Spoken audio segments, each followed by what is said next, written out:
KSRTCയിലെ ഒരു ഡ്രൈവർ വളരെ പരിതാപകരമായ അദ്ദേഹത്തിൻ്റെ സ്ഥിതികൾ വിവരിച്ച് അതിൽ നിന്ന് പുറത്തു പോകുന്നതിനെപ്പറ്റി സംസാരിക്കുന്ന ഒരു വീഡിയോ ഈയിടെ പുറത്തു വന്നിരുന്നു. KSRTCയുടെ CMD ആയി 4 വർഷം ജോലി ചെയ്ത എനിക്ക് അതിലെ മിക്കവാറും കാര്യങ്ങളെല്ലാം അറിയാം.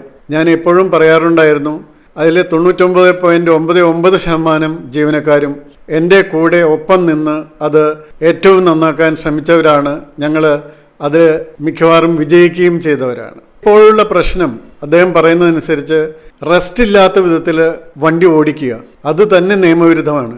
കാരണം 1961 മോട്ടോർ ട്രാൻസ്പോർട്ട് വർക്കേഴ്സ് ആക്ട് അനുസരിച്ച് 6 മണിക്കൂർ അത്രമാത്രമാണ് ഒരു ഡ്രൈവർക്ക് വണ്ടി ഓടിക്കാനുള്ള അനുവാദം. അത് 8 മണിക്കൂർ വരെ ആക്കാം, അതിന് ആവശ്യമായിട്ടുള്ള സമയം ബ്രേക്ക് കൊടുക്കുകയാണെങ്കിൽ. അതാണ് നിയമപരമായിട്ടുള്ള കാര്യം. ഇത് പല സ്റ്റേറ്റുകളും ചെയ്യുന്നില്ല എന്നുള്ളതാണ് ഒരു കാര്യം. പക്ഷേ കേരളത്തിൽ ഇത് വളരെ കർശനമായിട്ട് നടപ്പാക്കിയിരുന്നു.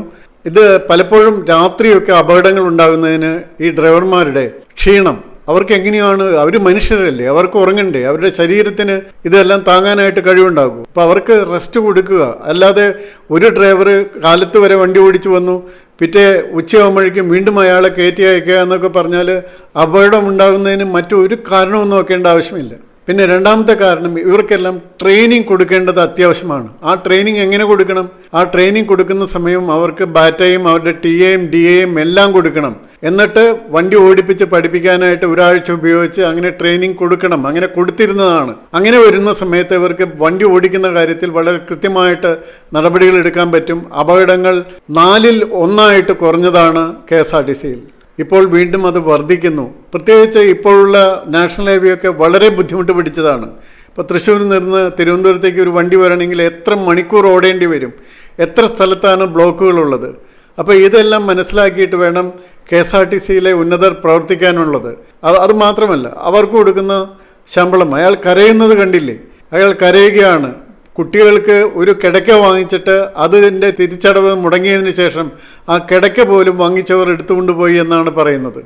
ഇത്രയും ദാരിദ്ര്യത്തിൽ കിടക്കുന്ന ആളുകളുള്ള ഒരു സ്ഥലത്തിനാണ് നമ്മൾ നവംബർ 1 അതിദാരിദ്ര്യ നിർമ്മാർജ്ജനം നടത്തിയ ഒരു സംസ്ഥാനമായിട്ട് പ്രഖ്യാപിക്കുന്നത്. ആശാ വർക്കേഴ്സിൻ്റെയും KSRTCയുടെയും കാര്യമൊക്കെ എടുത്താൽ എങ്ങനെയാണ് നമ്മളൊരു അതിദാരിദ്ര്യ നിർമ്മാർജ്ജന നടത്തിയ സംസ്ഥാനമായിട്ട് പ്രഖ്യാപിക്കാൻ സാധിക്കുക?